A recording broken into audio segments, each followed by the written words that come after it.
And welcome back here to Live Now from Fox. I'm Andrew Kraft. We do want to get into more of these election-related headlines here. We're going to focus our efforts right now, though, at that building. That's the U.S. Capitol there in Washington. The balance of power shifted for the Senate yesterday. Last night, the Fox News Decision Desk and the Associated Press calling it for Senate Republicans. They will get quite a sizable majority back, although some of these races have not yet been called. But the House still remains undecided. We are not entirely sure who will take control of the House, although it is somewhat trending favorably to Republicans. We're going to talk about all of this right now with our friend there at Fox News Radio, Ryan Schmelz. He joins me. And Ryan, thanks for being with us. I know you had a busy night last night, and we appreciate your time here. I got to ask, because, you know, for Senate Republicans, this was a really, really good night here. And I have to ask you, how are Senate Democrats responding to this, including Majority Leader Schumer? What is his message after some of these pretty devastating losses last night? All right. So he put out a statement earlier today, Andrew, pretty much accepting the results of the election, saying that Democrats are still going to be committed to their agenda, doing the best they can for the American people. But the reality is that this is just not trending in the right direction. I think going into this, Democrats didn't really see a lot of hope. You know, I think they were hoping for maybe a 50-50 tie, maybe for an upset either in Florida, Texas, and maybe even Nebraska, where you had an independent candidate giving an incumbent Republican a run for her money. But ultimately, those races just did not fall in the Democrats' favor. And next thing you know, West Virginia flipped as expected. Then we saw Montana flip, but then we saw Ohio flip actually before Montana. And next thing you know, it was an outright majority for Republicans. And I don't even think it was 10 o'clock at night when we called the race for Bernie Moreno in Ohio.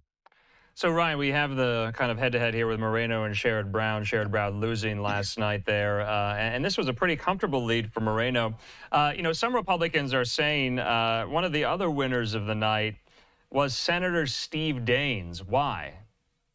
Well, the simple reality is that Senator Steve Daines was finally able to win back the majority. And we're looking at a situation where he could be walking in to a new Congress with potentially 55 Republican seats, depending on how the rest of this night goes. We still have 3 outstanding seats that have not been called. We're looking at Nevada, we're looking at Arizona, and we're looking at one other seat as well. So it just really depends on how these last couple of races go. Pennsylvania is the other one I'm thinking of. So odds are looking really good in Republicans' favor in Pennsylvania. You know, if I had to pick one race to call for the state being the biggest disaster for Democrats on election night, it probably is Pennsylvania if Dave McCormick is able to pull this win off and unseat incumbent Bob Casey. That's because you had a pretty big win for former President Trump in Pennsylvania. Then you also had 2 House seats that were able to flip too. And so you couple that with the flips, you couple that with potentially winning the Senate and the presidency. This was a trifecta of disaster for Democrats that could lead to Republicans having a bigger lead in the Senate, winning the presidency, but then also maintaining possible control of the House. So, yeah, Ryan, I wanted to ask, too, because we are still waiting on the Associated Press to call their Pennsylvania. We'll wait on that. But also, to your point, Nevada and Arizona, those Senate races there. But they did call Montana. I just want to put those results up here for Tim Sheehy over Democratic incumbent John Tester. And look at that margin, Ryan. Obviously, Montana is a ruby red state. It was somewhat of a political chameleon of a state because it had a Democratic senator as of last night. Same with Ohio here, but, you know, the Montana margin compared with the Ohio margin is much, much wider for Republicans here. So Republicans taking a victory lap. What's the message, though, from Democrats in the caucus? What do they need to do differently? Is there somewhat of a shell shock factor going on right now for them today? I think, you know, there's a little bit of a combination of, well, this just wasn't a favorable map for Democrats. You know, the minute that Joe Manchin decided he wasn't running for re-election, you knew that the Senate was likely going to be 50-50. Democrats always knew it was going to be an uphill climb in Texas as well as Florida, trying to unseat incumbents there. Ultimately, they weren't successful. And then you looked at races like Montana and Ohio. The reality was these are just states that were trending red.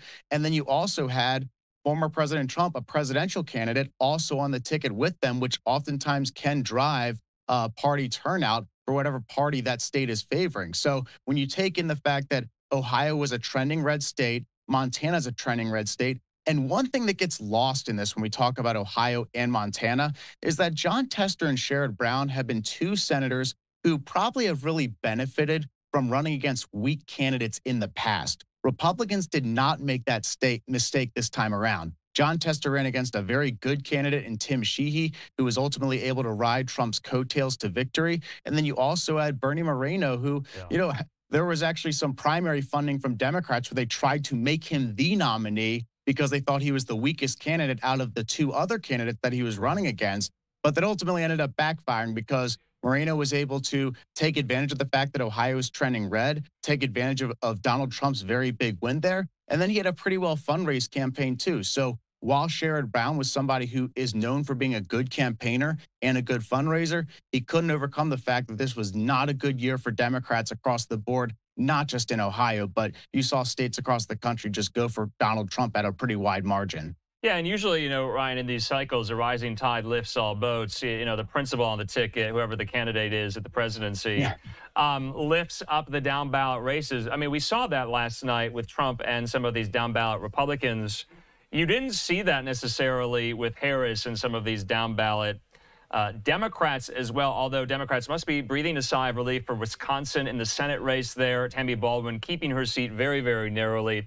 And I got to ask, let's go back to Senate Republicans. Mitch McConnell spoke out today on Capitol Hill with his reaction. We'll bring that to viewers when we're done talking to you, Ryan. But, I wanted to say that we got another election coming up. Who will be the Republican leader in the Senate? And I want to remind viewers, we showed viewers Rick Scott's victory speech last night in Florida in almost the very same breath as he was thanking supporters.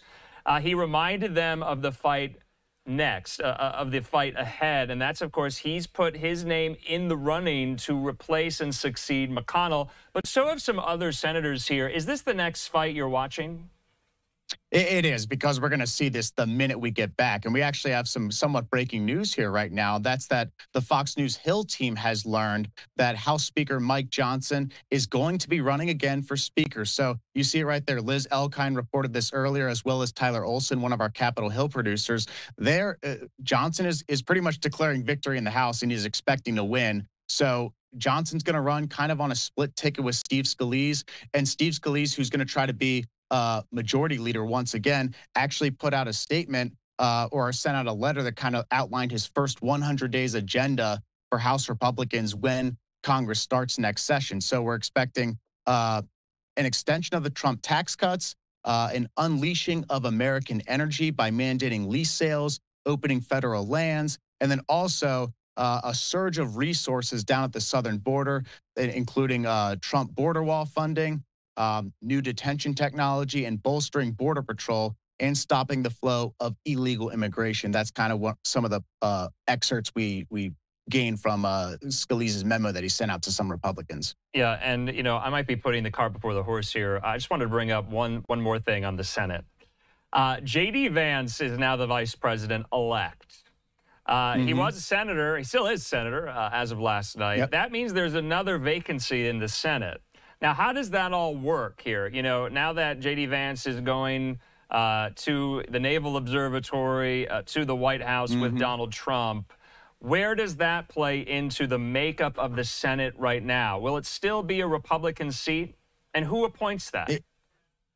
It gives Democrats an opportunity to try and flip this seat a lot sooner than they would have been able to, because I think they're going to have a special election now in 2026. But that means that Governor Mike DeWine of Ohio is going to be appointing somebody to replace him in the meantime. And we actually did an article about this, Liz Elkind and I and a couple other team members, back when J.D. Vance was actually named the VP nominee for former President Trump. Some of the names we had floated around includes Mike Carey, the congressman from Ohio, represents kind of the Columbus area and some of the surrounding areas there. And then you're also looking at, from sources that we've heard from, to pay attention to Frank LaRose, the Secretary of State who ran in the primary this time, lost to Bernie Moreno, as well as Matt Dolan, who also ran last time around too. So keep an eye on those names as possible contenders for Mike DeWine to possibly appoint somebody. Yeah, maybe some of these GOP primary rejects in the past here will have their hand at another seat. In the meantime, let's move from the Senate to the House just briefly, Ryan. All 435 House seats were up. Let's talk about the ones that we know of right now flipped. What are some high-profile House races that you were following last night that people are still talking about today? The House remains undecided. And do we have a good sense or a picture of when we will know the balance of power in the House or not? Is it too early still? Yeah, when we will know, I think we could be in a situation where we take days to find out. You saw the snail's pace that it took for California to count its ballots last election cycle in 2022, where we didn't officially call the House for a number of days. I think we could be heading in that situation this time around too. You know, I think some of the big flips that Democrats were able to get includes New York, where you saw so far 2 seats that have officially flipped in favor of Democrats. They could probably get one more out of this too. But those flips, in many ways, have been offset by these likely flips that we're seeing in Pennsylvania. We haven't officially called those 2 races in Pennsylvania yet, but the two Democrats in those races, the incumbents, have conceded. So I think we are expecting those to officially flip, and in many ways, that's going to offset the gains that Democrats had. And at this point, if Democrats haven't made any major gains so far and Republicans have actually built up that cushion, you know, this could really help them when we get to California. And then they could be facing a situation where some of these bluer counties or these bluer districts that, you know, went for President Biden in 2020 might get carried because Vice President Harris was on the ballot in her home state. You know, if some of those flip, then Republicans are still in a position where they could be taking back the House or they could be holding on to the House still. Yeah, Ryan, I want to put the head-to-head matchups on some of those races that you just highlighted here. This is New York's 22nd congressional district. Brandon Williams going down. He was the Republican there over his Democratic challenger, John Mannion. This race was called, I believe Brandon Williams was only just a one-termer, a freshman there, losing his seat. This was a very competitive seat. Mark Molinaro was the one where it was a freshman defending that seat. That was one of the big flips that Republicans had last election cycle. I believe Brandon Williams has been there for some time, but in Williams' situation, he's kind of the guy who drew the short straw when it came to redistricting. His seat used to be pretty safe. Now it's not, and clearly it wasn't because he lost re-election. So this was an opportunity Democrats saw from the start as one of their easier flip opportunities, and certainly it did pay off for them. Yeah, and let's move from New York to Pennsylvania. This is Pennsylvania's 8th congressional district there. The Associated Press has not called this race, Yes. but we do know, though, that Cartwright has conceded to Bresnahan. You see there about 99% of estimated votes counted. Cartwright's been there for some time, but this was, to your point, a flipped seat. Rob Bresnahan going to the House. Also in Pennsylvania 7, I believe Susan Wild has conceded the race to Ryan McKenzie here. And Susan Wild has been in the House for quite some time. So to your point, and you mentioned this already, you mentioned this to me offline, Democrats had a really, really horrible night in Pennsylvania, up and down the board, did they not? Yeah, they absolutely did. I think when you have former President Trump winning that state, especially when Pennsylvania was considered to be probably the ultimate bellwether state and the ultimate determination of who is going to be president, that was the first big bad chip to fall for Democrats. And then you factor in the 2 House races that flipped there. And some of those House races were ones that Democrats felt they were the heavy favorites in. So these were considered to be upsets and maybe ones that we weren't expecting to go the direction they did. And then you also factor in, we haven't called it yet, but Dave McCormick is in a very good situation to unseat Bob Casey. And if that race gets called for Republicans and they're able to add one more Senate seat, then Pennsylvania really has just been a massive disaster for Democrats this election cycle. You know, I got to ask, though, what about flipping the other way? I mean, did Democrats flip any Republican House seats of note? Those New York seats are probably the ones that stand out the most. Okay. I think there are some opportunities for Republicans or Democrats to flip some seats over in Arizona as well as California. And then there's also a swing race in Oregon where you have Lori Chavez DeRemer, a first-term Republican congresswoman who flipped that seat last election cycle in a very tight reelection campaign. She's actually running against somebody who beat her twice in state elections for the state legislature. So this is the debates between these two have been pretty toxic, have been very vicious towards one another. So they're finally coming to head, and this is one where I think Democrats see a lot of confidence in potentially flipping. And right now they're in a good position, but still way too close to call. Yeah, what's the message right now though from Minority Leader Jeffries? I have a statement in front of me, but what's his message to members that are feeling, somewhat despondent today? Yeah, I think they are really trying to stay positive. They're not trying to rule out possibly still flipping the House. I think Jeffries pointed out some of those races in Arizona, as well as California and Oregon, like we just mentioned, as still opportunities where Democrats could pick up some ground. And there's still a lot of races out there that haven't been called in states like Michigan, throughout the Midwest, and even some states in the North, some races in the Northeast haven't been called yet either. So they still see some opportunity out there, but those hopes are starting to dwindle. But I think when you talk about messaging from what House Democrats are going to be going into, they are expected to have a closed door conference meeting tomorrow. I believe it's going to be virtual. I think we'll have a little bit better of an idea what the messaging is from Democrats moving forward after that meeting's over. All right, Ryan Schmelz there with Fox News Radio, giving us the pulse of what's going on Capitol Hill as always. Ryan, thanks so much. We'll talk soon.